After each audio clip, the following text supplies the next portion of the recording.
Saudara, setelah sepekan persidangan di Pengadilan Negeri Bandung, Hakim Tunggal Eman Sulaiman menyatakan proses penetapan Peggy sebagai tersangka tidak sah dan harus batal demi hukum, serta membebaskan Peggy dari tahanan. Putusan ini membuat narasi polisi yang menyebut Peggy sebagai otak atau dalang pembunuhan ini patah dan akan berdampak pada nasib terpidana lainnya. Lalu pertanyaan besar, siapa sebenarnya pembunuh Vina dan Eki?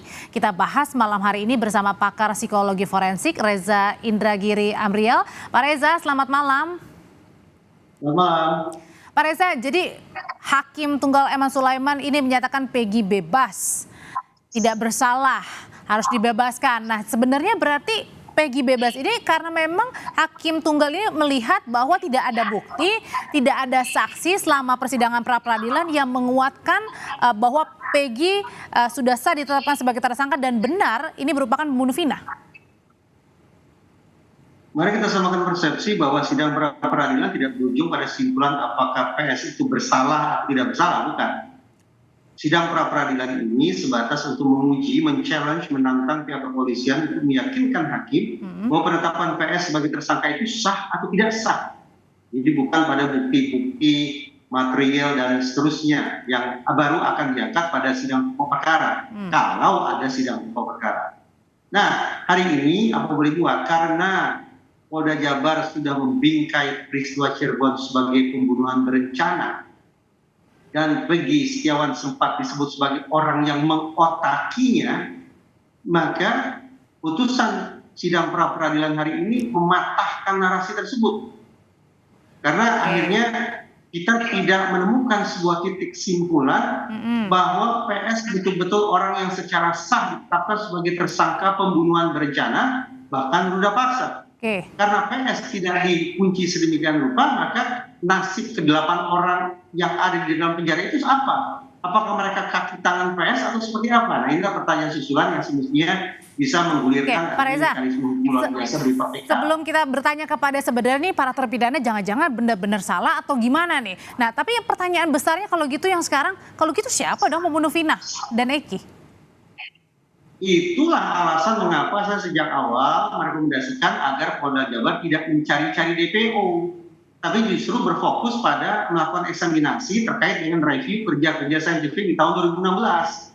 Pandangan saya ini ternyata segendang skenario dengan testimoninya disampaikan oleh Kapolri lewat Wakapolri bahwa kerja penegakan hukum pada tahun 2016 atas kasus Cirebon tidak sungguh-sungguh berdisiplin dengan kaidah saintifik. Harapan saya kalau eksaminasi itu dilakukan ke titik hulu, mudah-mudahan akan membantu pihak Polda Jabar, mungkin Mabes Polri, untuk menemukan siapa gerangan pihak yang sudah melakukan tindakan sedemikian kejam terhadap kedua korban. Tapi masalahnya waktu itu pernyataan dari Kapolri yang disampaikan oleh Wakapolri kan setelah penetapan Peggy ya pada waktu itu ya, untuk mengingatkan lagi ya.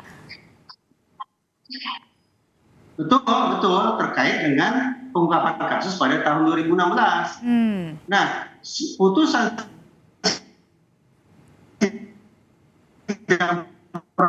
peradilan hari ini bisa saja dalam melakukan mitigasi penegakan hukum tahun 2016. Penegakan hukum tahun 2016 yang penuh dengan tanda tanya itu, yang bahkan Kapolri akui dangkal terkait kerja saintifik itu, ternyata hari ini seolah-olah diperberat situasinya, sebagaimana yang kemudian kita bisa tafsirkan dari putusan sidang pra-peradilan. Nah, kalau gitu pertanyaan selanjutnya Pak Reza, gimana caranya mencari buktinya, mencari pelakunya? Karena kan pelakunya Peggy ini kemudian saat ini kita sudah tahu putusannya seperti apa, dibebaskan dia. Nah, kalau gitu berarti mulai dari mana lagi nih? Bukti mana lagi?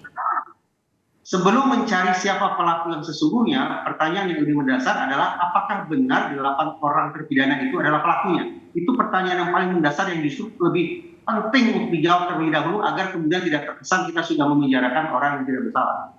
Nah, untuk menjawab pertanyaan ini, yaitu benarkah 8 orang itu sungguh-sungguh merupakan pelaku, maka kembali kerja saintifik.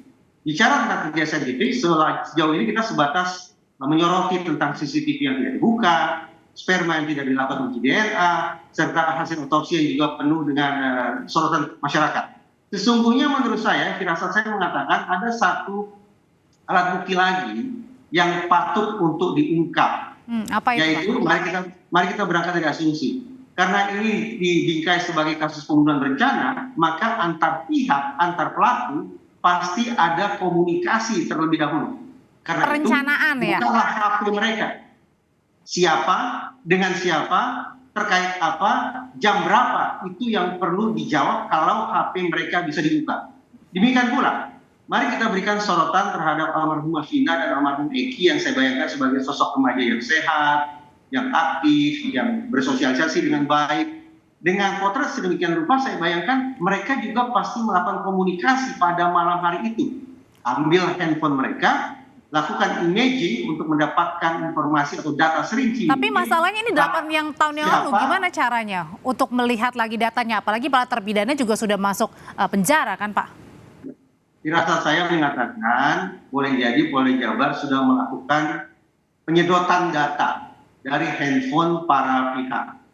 Serinci mungkin tentang siapa dengan siapa, berkomunikasi tentang apa pada jam berapa, firasat saya mengatakan itu sudah dilakukan. Nah, tinggal dicari di mana kira-kira soft copy dan juga barangkali hard copy tentang penyedotan data dari handphone seluruh pihak tersebut. Dengan kata lain, bukti elektronik yang sudah dibedah secara forensik itulah yang sungguh-sungguh saya pribadi sangat nantikan. Firasat saya juga mengatakan kalau bukti komunikasi elektronik itu dibuka secara rinci, tidak tertutup kemungkinan simpulan tentang kasus Cirebon akan berbalik 180 derajat. Dan kalau misalnya untuk sekarang nih, tadi kan kita juga nggak tahu nih, jangan-jangan terpidana yang sudah masuk penjara ataupun sudah bebas ini jangan-jangan juga tidak bersalah. Nah, ini bagaimana kalau gitu, Pak Reza? Bisa katakan berulang kali, tidak usah memfokuskan diri pada mencari-cari DPO. Tidak usah memforsir diri terlalu banyak, menghabiskan waktu dan stamina untuk mencari keterangan. Tapi lakukan pengecekan ulang kembali terhadap kerja saintifik, bukti-bukti saintifik. Itulah yang semestinya diandalkan untuk mengungkap kasus Cirebon. Bahkan saya berpandangan, kalaulah sekiranya Polri atau Polda Jabar mau melakukan eksaminasi ke titik hulu seperti yang saya katakan tadi, lalu disimpulkan bahwa kerja saintifik pada tahun 2016 tidaklah optimal, bahkan mungkin ditemukan adanya bukti-bukti saintifik baru, justru Polda Jabar atau Polri lah yang membawa alat bukti ini untuk menggerakkan peninjauan kembali. Lazimnya peninjauan kembali merupakan langkah hukum luar biasa yang dilakukan oleh terpidana. Tapi kalau ternyata dalam kasus ini peninjauan kembali digerakkan oleh alat bukti yang ditemukan oleh Polri sendiri terkait kerja saintifik mereka pada tahun 2016, saya akan anggap itu sebagai sebuah kebesaran jiwa, kerendahan hati yang amat sangat istimewa dari Korps Tribrata. Nah, kalau misalnya butuh juga nggak untuk mencari sebenarnya lebih detail lagi atau mungkin lebih lebih pelan-pelan lagi sebenarnya dimaksud Peggy Peron ini siapa? Bisa nggak dari situ juga, Pak? Pertanyaan itu tidak salah.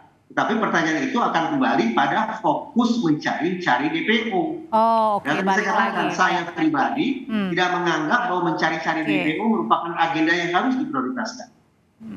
Jadi harusnya yang tadi dikupas atau dibuka lagi adalah pembicaraan ya yang terjadi 8 tahun lalu. Berbicara seluruh bukti saintifik.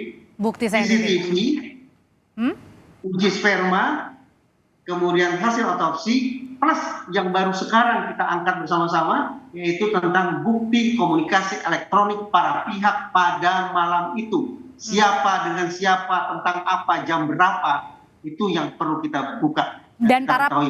Dan buka para pihak itu atau membuka menguji untuk siapa berkomunikasi apa, berbicara apa, itu adalah yang terpidana saat ini berada di penjara. Itu dulu mulainya.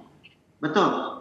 Kalau memang para terpidana itu disebut sebagai terpidana pembunuhan berencana, pasti mereka melakukan komunikasi pada malam itu. Apalagi benarkah demikian? Demikian pula dengan almarhumah Vina dan almarhum Eki. Remaja sehat, remaja yang aktif bersosialisasi, pasti melakukan komunikasi malam itu. Silakan cek masing-masing. Siapa dengan siapa, tentang apa, jam berapa. Buka semua. Oke, dan apakah juga perlu juga penyidik Polda Jawa Barat akhirnya dari teman-teman Mabes ini turun tangan begitu? ada pilihan eksaminasi. Pertama, eksaminasi dependent examination, yaitu eksaminasi yang dilakukan oleh Polri sendiri. Mungkin Mabes Polri membentuk sebuah tim untuk melakukan eksaminasi. Ada juga interdependent examination, Polri bersama alat-alat negara lainnya, mungkin dengan LPSK, dengan Komnas HAM, dan seterusnya. Atau ada juga yang independent examination, yaitu representasi masyarakat, bukan alat-alat negara yang melakukan eksaminasi itu. Bagi saya, yang terbaik adalah format hybrid, mengkombinasikan seluruh stakeholders. Ada representasi otoritas penegakan hukum, bersanding dengan representasi masyarakat, melakukan eksaminasi bersama-sama. Oke, eksaminasi sarannya tadi dari Pak Reza Indragiri, dan juga yang terpenting adalah membuka kembali ya isi percakapan di antara para terpidana, berbicara apa, siapa berbuat apa, dan bagaimana di dalam terjadi pada peristiwa pembunuhan Vina dan Eki. Komunikasi kedua korban juga perlu dibuka.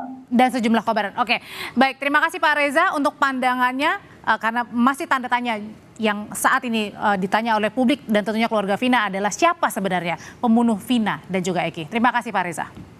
Terima kasih.